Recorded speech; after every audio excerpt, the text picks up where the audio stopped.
Hello everyone, स्वागत है आपका हमारे एएस कोचिंग सेंटर में। अगर आपका सब्जेक्ट होम साइंस और आप होम साइंस सब्जेक्ट की किसी एग्जाम की तैयारी कर रहे हैं तो मेरे चैनल पर जितने भी वीडियो सारे ही आपके लिए काफ़ी हेल्पफुल होंगे, चाहे वो प्रैक्टिस सेट क्लासेज हो या फिर क्विक रिवीजन। अभी तक हमने लगभग 100+ प्रैक्टिस सेट कर रखा है।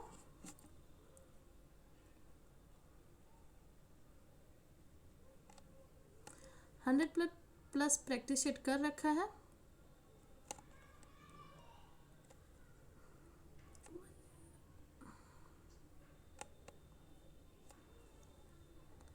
अभी तक हमारा 100+ प्रैक्टिस सेट कंप्लीट हो चुका है और कुछ वीडियो क्विक रिवीजन के भी हैं जिसमें +500 एंड 200 से ज़्यादा क्वेश्चन है। आप उन्हें देख के अपना रिवीजन कर सकते हैं। आप उन सारी वीडियो को मेरे चैनल पे जाके देख सकते हैं या फिर डिस्क्रिप्शन में दिए गए टेलीग्राम ग्रुप का लिंक, आप वहाँ से टेलीग्राम ग्रुप को ज्वाइन कर लीजिए। वहाँ आपको मेरे सारे ही वीडियो सीरियल बाय मिल जाएंगे। और सबसे इम्पोर्टेंट बात, वीडियो अच्छी लगे तो लाइक से सब्सक्राइब ज़रूर करें, क्योंकि आपका एक लाइक, एक शेयर, एक सब्सक्राइब मुझे मोटिवेट करता है। तो मुझे मोटिवेट करते रहिए ताकि मैं ऐसे ही वीडियो बनाती रहूँ। तो चलिए टाइम को वेस्ट ना करते हुए आते हैं अपने पहले क्वेश्चन पे। आज का जो हमारा क्वेश्चन है वो लगभग 50 क्वेश्चन है एंड ह्यूमन फिजियोलॉजी से है। ह्यूमन फिजियोलॉजी से है 50 क्वेश्चन। चलिए आते हैं, देखते हैं। पहला क्वेश्चन है हमारे कि निम्न में से कौन सा रोग विषाणुओं द्वारा उत्पन्न होता है। तो चेचक है, ट्यूबरक्लोसिस है, मलेरिया है या फिर हैजा है। तो कौन सा रोग जो है कि विषाणुओं द्वारा उत्पन्न होता है, तो यहाँ पे हो जाएंगे ऑप्शन नंबर ए चेचक। चेचक विषाणु द्वारा उत्पन्न होता है। नेक्स्ट क्वेश्चन पे आते हैं। नेक्स्ट क्वेश्चन है कि भोजन सामान्यतः पचता है। तो भोजन किसमें पचता है, सामान्यतः पूछे या फिर साधारणतः। क्वेश्चन पूछने का तरीका, थोड़े शब्दों के अंतर होते हैं, बाकी क्वेश्चन सेम ही होते हैं। तो भोजन सामान्यतः पूछे या फिर साधारणतः, आंसर हमारा सेम होगा। ऑप्शन में है लीवर, अमाशय, छोटी आंत में या फिर बड़ी आंत में। तो भोजन साधारणतः या फिर सामान्यतः किस में पचता है, तो यहाँ पे आंसर हो जाएंगे ऑप्शन नंबर सी, छोटी आंत में। भोजन सामान्यतः छोटी आंत में पचता है। नेक्स्ट क्वेश्चन पे आते हैं। नेक्स्ट क्वेश्चन है कि क्वेश्चन नंबर 3 है कि शरीर में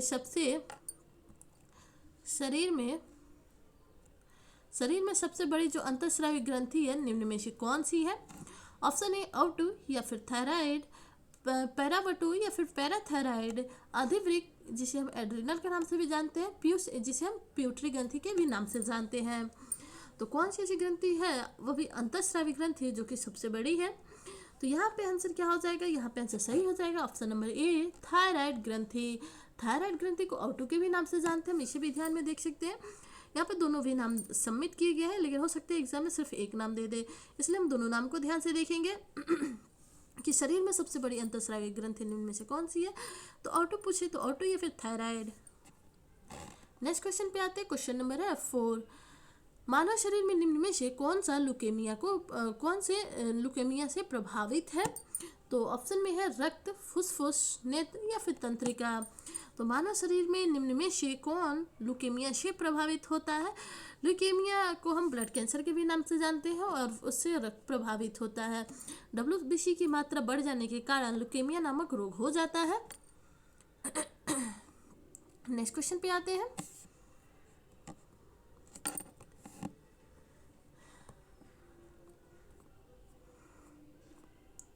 नेक्स्ट क्वेश्चन है हमारा क्वेश्चन नंबर 5।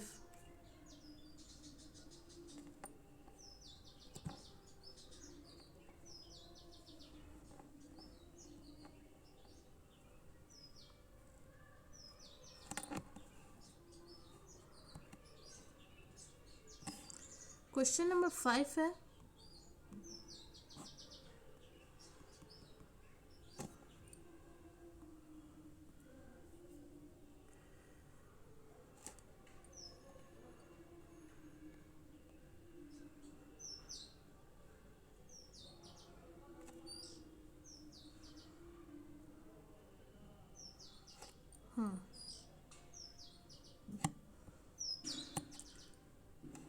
क्वेश्चन नंबर 5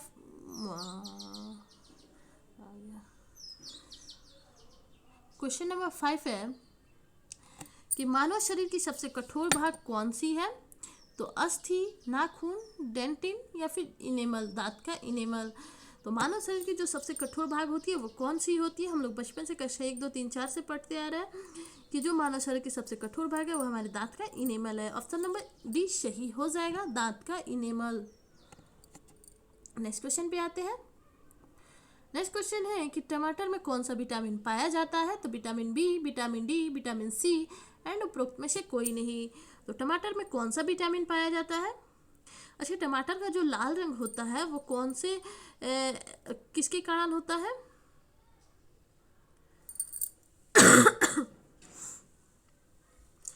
टमाटर का लाल लाइकोपीन के कारण होता है।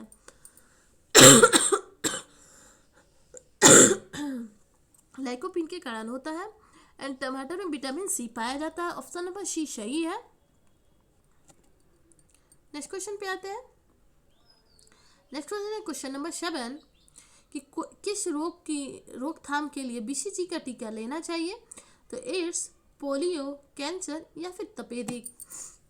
तो जो बीसीजी का टीका है वो जन्म के उपरांत तुरंत बाद ले लेना चाहिए, या फिर कभी कभी बच्चे बीमार रहते हैं तो जन्म के 1 मंथ बाद भी हम ले सकते हैं बीसीजी का टीका। जन्म के 1 मंथ के अंदर ले सकते हैं या फिर जन्म के तुरंत बाद लेना चाहिए। लेकिन कभी कभी किसी किसी सिचुएशन में ऐसा होता है कि बच्चे बीमार रहते हैं या फिर कोई ऐसा रीजन होता है जिन्हें वो टीका नहीं लग पाता है, तो हम बच्चे को 1 मंथ कंप्लीट होने के पहले बीसीजी का टीका लगवा सकते हैं। और बीसीजी का टीका लगता है तपेदिक एवं यक्ष के लिए। नेक्स्ट क्वेश्चन पे आते हैं। नेक्स्ट क्वेश्चन है कि मानव शरीर में रक्त की अपर्याप्त आपूर्ति को क्या कहते हैं? तो यहाँ एक्सीमा नहीं, या एनीमिया होगा। एनीमिया होगा।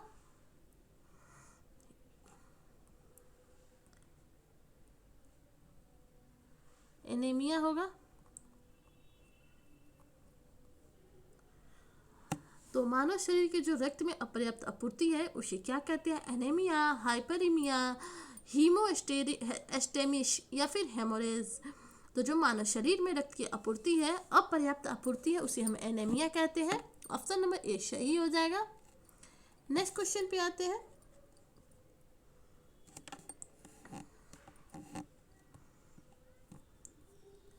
नेक्स्ट क्वेश्चन है हमारा कि गाजर बीटा कैरोटीन का अच्छा स्रोत है जो हमारे शरीर में विटामिन डैश में परिवर्तित हो जाता है। तो गाजर बीटा कैरोटीन का अच्छा स्रोत होता है और हमारे शरीर में डैश विटामिन में परिवर्तित हो जाता है। तो vitamin C, vitamin D, B complex या फिर ए। तो यहाँ पे आंसर क्या सही हो जाएगा?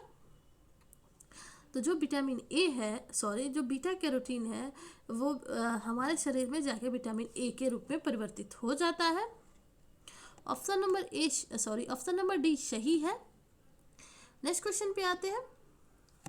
नेक्स्ट क्वेश्चन है हमारा, कभी कभी नेटवर्क बहुत डिस्टर्ब करता है। नेक्स्ट क्वेश्चन है कि ब्लैक फुट बीमारी निम्न में से किसके कारण होती है? तो फ्लोरीन, आर्सेनिक, कैडमियम या फिर सोडियम। तो जो ब्लैक फुट बीमारी है किसके कारण होती है? तो वो होती है ऑप्शन नंबर बी, आर्सेनिक के कारण। ब्लैक फुट बीमारी आर्सेनिक के कारण होती है। नेक्स्ट क्वेश्चन है हमारा कि रक्षा अनुसंधान विकास संगठन DRDO ने लुकोस्कीन नामक एक औषधि विकसित की है। इसका इस्तेमाल डैश के उपचार में किया जाता है। तो ऑप्शन ए है लुकेमिया, ऑप्शन बी है लुकोडर्मा, ऑप्शन सी है फेफड़ों का कैंसर एंड ऑप्शन डी है लुकोरिया। तो इसके आंसर क्या हो जाएगा कि रक्षा अनुसंधान विकास संगठन DRDO ने लुकोस्कीन नामक एक औषधि विकसित की है और इसका इस्तेमाल किसके उपचार में किया जाता है? तो इसका इस्तेमाल लुकोडर्मा के इस्तेमाल में किया जाता है, उसके उपचार में किया जाता है। ऑप्शन नंबर बी सही है। नेक्स्ट क्वेश्चन पे आते हैं कि रेटिना अपवृद्धि है। तो रेटिना अपवृद्धि क्या है? तो मध्य मस्तिष्क की, अग्र मस्तिष्क पश्य की, उन मस्तिष्क की या फिर पोन्स वोरोलाई की। तो जो रेटिना है, रेटिना अपवृद्धि ये अग्र मस्तिष्क पश्य की है होती है। ऑप्शन नंबर बी सही है। नेक्स्ट क्वेश्चन पे आते हैं।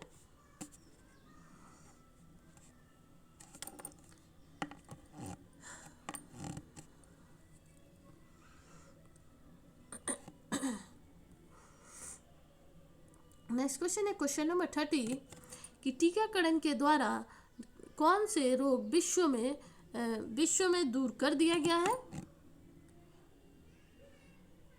टीकाकरण के द्वारा कौन से रोग को विश्व से दूर कर दिया गया है। तो टाइफाइड, मलेरिया, चेचक या फिर टीबी। तो यहाँ पे कौन सा आंसर सही हो जाएगा। यहाँ आंसर सही हो जाएगा ऑप्शन नंबर सी। टीकाकरण के द्वारा जो चेचक बीमारी है वो विश्व से दूर कर दिया गया है। नेक्स्ट क्वेश्चन है कि एंजाइम है, तो एंजाइम क्या है। कार्बोहाइड्रेट है, वसा है, प्रोटीन है या फिर विटामिन है। तो एंजाइम क्या हो जाएगा। यहाँ सही हो जाएगा option number C. Enzyme protein होता है। ऑप्शन नंबर सी सही है। नेक्स्ट क्वेश्चन पे आते हैं।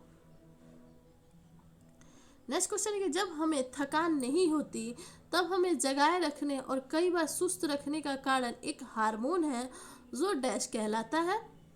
तो adrenaline hormone, adenosine hormone, thyroxine hormone या फिर सीरोटोनिक हार्मोन। तो जब हमें थकान नहीं होती और तब हमें जगाए रखने और कई बार सुस्त सा फील कराने या फिर रखने का कारण कौन सा हार्मोन है। यहाँ आंसर सही हो जाएगा option number D, serotonin hormone. जब हमें थकान नहीं होती ऐसे सीन में हमें जगाए रखने और सुस्त सा फील कराने का जो कारण है हार्मोन वो है सेरोटोनिन हार्मोन हो जाएगा। नेक्स्ट क्वेश्चन पे आते हैं। नेक्स्ट क्वेश्चन है कि डायलिसिस प्रक्रिया में कौन सी प्रक्रिया शामिल है। तो ऑस्मोसिस, रिवर्स ऑस्मोसिस, प्लाज्मोसिस या फिर हीमोलिस। तो डायलिसिस प्रक्रिया में कौन सी प्रक्रिया शामिल है। यह आंसर सही हो जाएगा ऑप्शन नंबर ए, ऑस्मोसिस। डायलिसिस प्रक्रिया में ऑस्मोसिस प्रक्रिया शामिल होती है। नेक्स्ट क्वेश्चन पे आते हैं।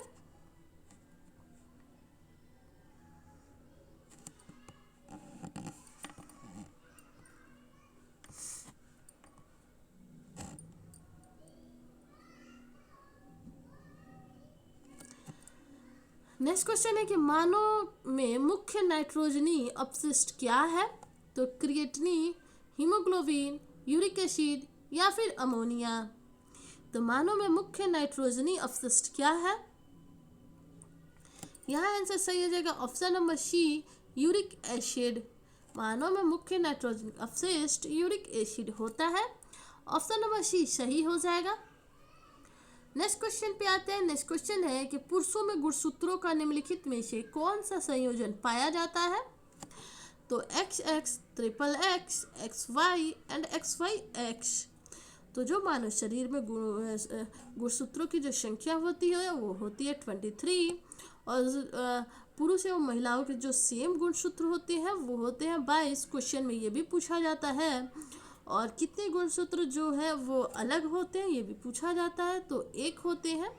महिलाओं के जो गुणसूत्र होते हैं जो कि डिफरेंट होते हैं वो होंगे XX, लेकिन जो पुरुषों के गुणसूत्र होते हैं जो कि डिफरेंट होते हैं जो कि लिंग का निर्धारण करते हैं वो होते हैं XY। ऑप्शन नंबर सी सही है। नेक्स्ट क्वेश्चन है कि अस्थियों तथा दांतों का मुख्य घटक क्या है। तो calcium carbonate, calcium phosphate, calcium sulphate या फिर कैल्शियम नाइट्रेट। तो अस्थियों तथा दांतों का मुख्य घटक क्या हो जाएगा। यहाँ पे आंसर सही हो जाएगा option number B, calcium phosphate. अस्थियों तथा दांतों का मुख्य घटक option number B, calcium phosphate होता है। नेक्स्ट क्वेश्चन पे आते हैं। नेक्स्ट क्वेश्चन है कि सलाइवा में विद्यमान एंजाइम का नाम बताइए जो कि स्टार्च को जोड़ता है। तो लाइपेज, पेप्सिन, एमाइलेज या फिर रेनिन। तो सलाइवा में विद्यमान एंजाइम का नाम क्या है जो कि स्टार्च को तोड़ता है। यह आंसर क्या हो जाएगा। यहाँ पे सिंपली पूछ रहा है कि सलाइवा में कौन सा एंजाइम पाया जाता है। तो यहाँ पे आंसर सही हो जाएगा option number C, amylase. Saliva में एमाइलेज नामक एंजाइम पाया जाता है जो कि स्टार्च को तोड़ता है। क्वेश्चन में ये भी पूछ सकता है कि स्टार्च को कौन तोड़ता है। तो एमाइलेज तोड़ता है। स्टार्च को हमारे मुख में कौन तोड़ता है। तो एमाइलेज तोड़ता है। नेक्स्ट क्वेश्चन पे आते हैं।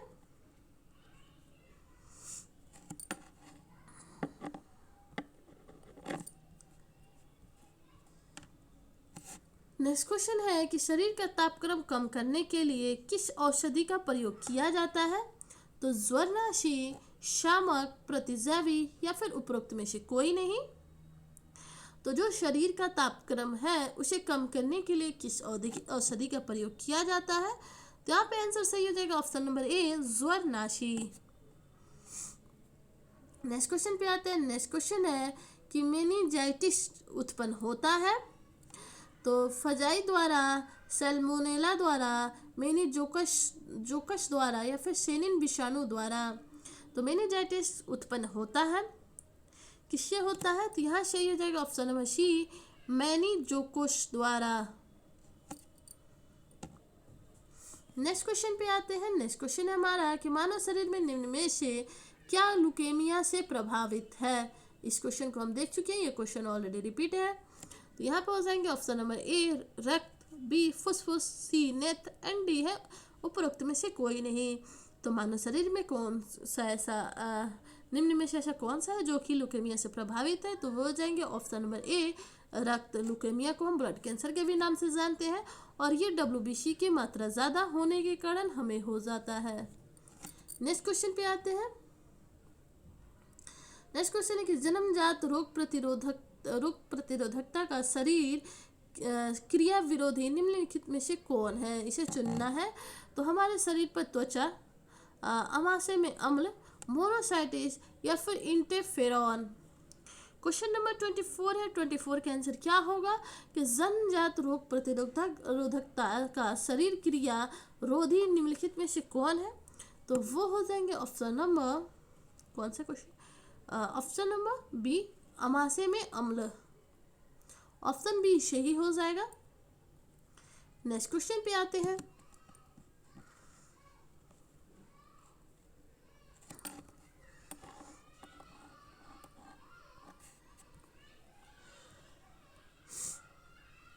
नेक्स्ट क्वेश्चन है कि HIV किसे संपूर्ण रूप से नष्ट कर देता है? तो ऑप्शन ए है कलेजा और पाचन ग्रंथि, बी है प्रोटीन का उत्पादक, सी है रक्षा यंत्रीकरण, एंड डी है एंजाइम स्वारण। तो क्वेश्चन नंबर 25 और 25 का आंसर क्या हो जाएगा कि जो HIV है किसे संपूर्ण रूप से नष्ट कर देता है? तो यह आंसर सही हो जाएगा ऑप्शन नंबर सी, रक्षा यंत्रीकरण। नेक्स्ट क्वेश्चन पे आते हैं। नेक्स्ट क्वेश्चन है कि खून का कौन सा तत्व रोग प्रतिरोधक शक्ति प्रदान करता है? तो RBC, प्लाज्मा, WBC या फिर प्लेटलेट्स। तो ब्लड का ऐसा कौन सा तत्व है जो कि रोग प्रतिरोधक शक्ति प्रदान करता है? तो वो हो जाएगा option number C, WBC। Next question पे आते हैं। नेक्स्ट क्वेश्चन है कि इनमें से कौन सी बीमारी संक्रामक है? तो पेचिश, HIV, कैंसर या फिर उपरोक्त में से कोई नहीं।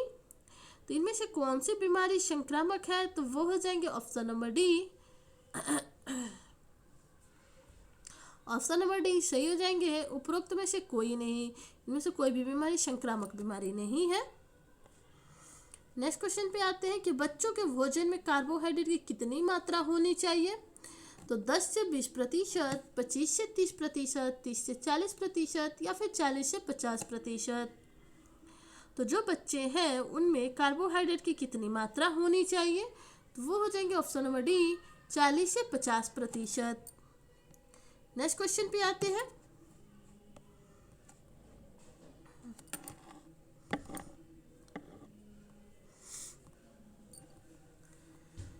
नेक्स्ट क्वेश्चन है कि सुसूरता डैश है, सुशीरता डैश है। ऑप्शन ए है संधियों में पीड़ा और कड़ापन पैदा करने वाली संधियों का शोथ, या फिर श्वसन की समस्या पैदा करने वाले फेफड़ों का शोथ, या फिर विकसित जिसका अभिलक्षण निम्न अस्थि द्रव्यमान है और लोगों को अस्थिभंग संभाव्य बनाता है। एंड लास्ट है कि नई अस्थियों और पेचिशों की वृद्धि। क्वेश्चन नंबर 29 है। 29 का आंसर क्या होगा कि अस्थि सुशीरता क्या है? यहाँ पे आंसर हो जाएगा ऑप्शन नंबर सी, अस्थि सुशीरता विकास जिसके कि अभिलक्षण निम्न अस्थि द्रव्यमान है और लोगों को अस्थिभंग संभाव्य बनाता है। नेक्स्ट क्वेश्चन पे आते हैं। नेक्स्ट क्वेश्चन है कि स्मृति नियोजन और बुद्धि मस्तिष्क के निम्नलिखित किस भाग की जिम्मेदारी है?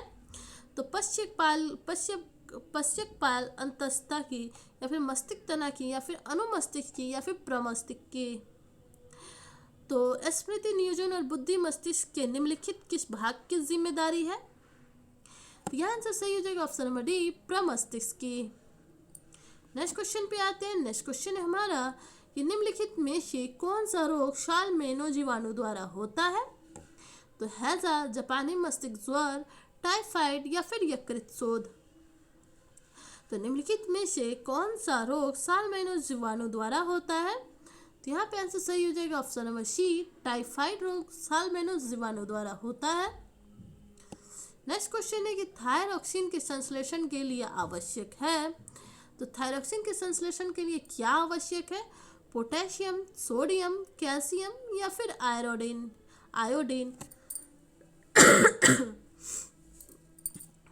तो क्वेश्चन नंबर 32 है। 32 का आंसर क्या होगा? थायरॉक्सिन के संश्लेषण के लिए क्या आवश्यक है? तो यहाँ पे आंसर सही हो जाएगा option number D, iodine. Next question पे आते हैं।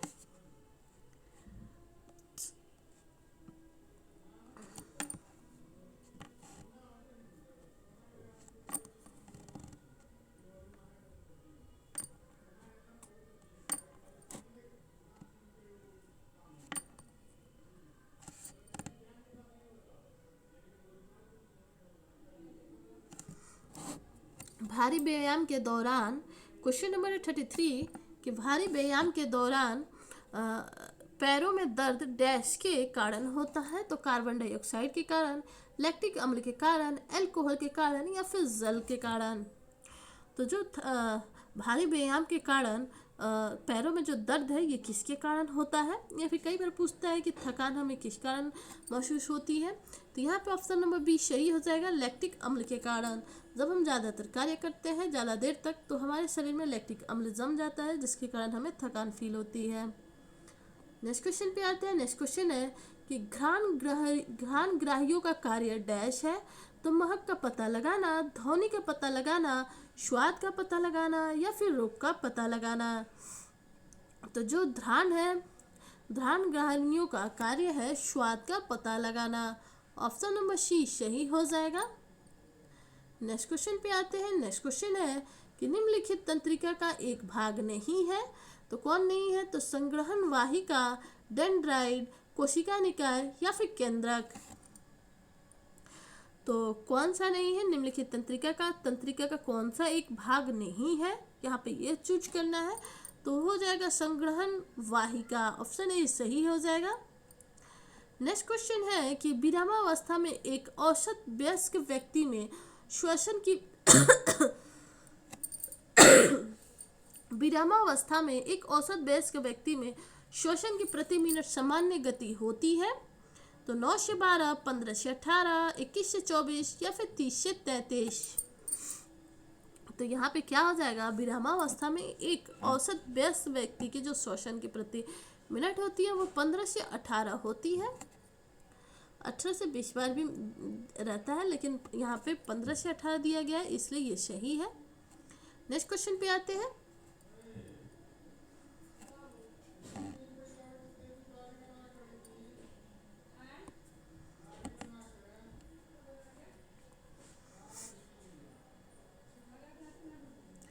नेक्स्ट क्वेश्चन है कि सामान्यतः एक स्वस्थ वयस्क में ब्रिक में आरंभिक निस्यंद 10 लीटर प्रति दिन के लगभग होता है? तो 60, 120, 180, या फिर 90। क्वेश्चन नंबर 37 और 37 के आंसर क्या होगा कि सामान्यतः एक स्वस्थ वयस्क में ब्रिक में आरंभिक निस्यंद 10 लीटर प्रतिदिन के लगभग होता है? तो इसके आंसर हो जाएगा ऑप्शन नंबर सी, 180 लीटर प्रतिदिन के लगभग होता है। नेक्स्ट क्वेश्चन पे आते हैं। नेक्स्ट क्वेश्चन है कि खसरा और रूबेला डैश द्वारा होता है? तो जीवाणु, विषाणु, प्रोटिस्टा, या फिर कवक। तो जो खसरा है और रूबेला ये विषाणु के द्वारा होने वाली रोग है। ऑप्शन नंबर बी सही है। नेक्स्ट क्वेश्चन है कि भ्रूण को जन्म देना डैश कहलाता है? तो रोपण, निषेचन, प्रसव या फिर अंडोत्सर्जन। तो जो भ्रूण है उसको जन्म देना क्या कहलाता है? तो यहाँ ऑप्शन नंबर सी सही हो जाएगा, प्रसव। नेक्स्ट क्वेश्चन पे आते हैं। नेक्स्ट क्वेश्चन है कि डैश एंजाइम ग्लूकोज को इथाइल अल्कोहल और कार्बन डाइऑक्साइड में रूपांतरित करता है। ऑप्शन ए है इन्वर्टेज, जाइमेज, डाइस्टेज या फिर माल्टेज। तो क्या हो जाएगा यहाँ पे यहाँ पे सही हो जाएगा ऑप्शन नंबर बी, जो जाइमेज एंजाइम है कि ग्लूकोज को इथाइल अल्कोहल और कार्बन डाइऑक्साइड में रूपांतरित करता है। ऑप्शन नंबर बी सही हो जाएगा।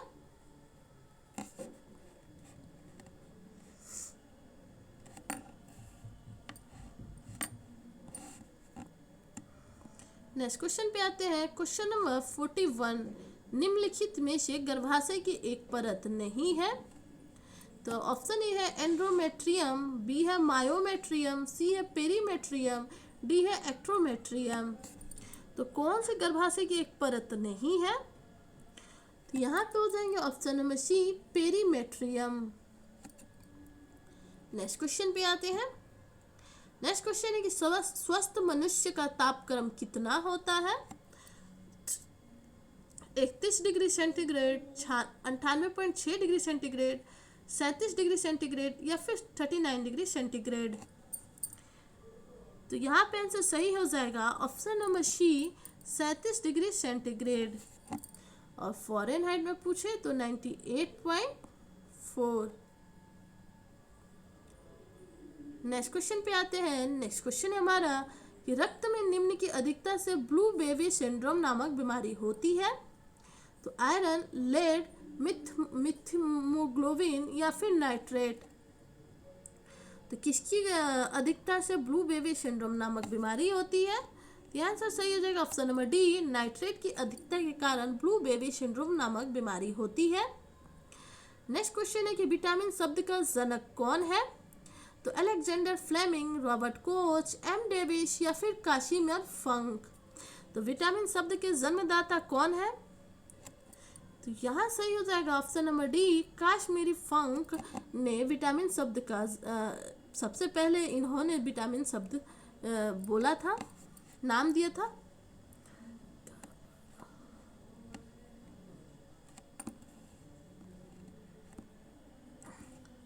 नेक्स्ट क्वेश्चन है कि हमारे रुधिर में ऑक्सीजन का परिवहन एक प्रोटीन द्वारा होता है जिसका नाम है, तो कोलेजन, मायोग्लोबिन, हीमोग्लोबिन या फिर कीरोटिन। तो हमारे शरीर में रुधिर में ऑक्सीजन का परिवहन एक प्रोटीन द्वारा होता है जिसका नाम क्या है? यह आंसर सही हो जाएगा ऑप्शन नंबर सी, हीमोग्लोबिन। हिम जो होता है वो आयरन होता है, ग्लोबिन जो होता है वो प्रोटीन होता है। नेक्स्ट क्वेश्चन पे आते हैं। दाल किसका अच्छा स्रोत है? तो प्रोटीन का, विटामिन का, कार्बोहाइड्रेट का या फिर वसा का। तो दाल किसका अच्छा स्रोत है? तो यहाँ पे सही हो जाएगा ऑप्शन नंबर ए, प्रोटीन का। दाल प्रोटीन का अच्छा स्रोत होता है। नेक्स्ट क्वेश्चन है कि निम्नलिखित में से किसका प्रशांतक औषधि के रूप में प्रयोग किया जाता है? तो ग्लूकोज, एम्पिसिलिन, एस्पिरिन या फिर वैलियम। क्वेश्चन नंबर 47 और 47 का आंसर क्या हो जाएगा? किसका प्रशांतक औषधि के रूप में प्रयोग किया जाता है? तो यहाँ पे सही हो जाएगा ऑप्शन नंबर डी, वैलियम का। नेक्स्ट क्वेश्चन है कि निम्नलिखित में से कौन सा रोग दूषित जल के सेवन से होता है? तो हैजा, मलेरिया, फ्लू या फिर तपेदिक। तो कौन सा रोग दूषित जल के सेवन से होता है? तो ये हो जाएगा ऑप्शन नंबर ए, हैजा। नेक्स्ट क्वेश्चन पे आते हैं।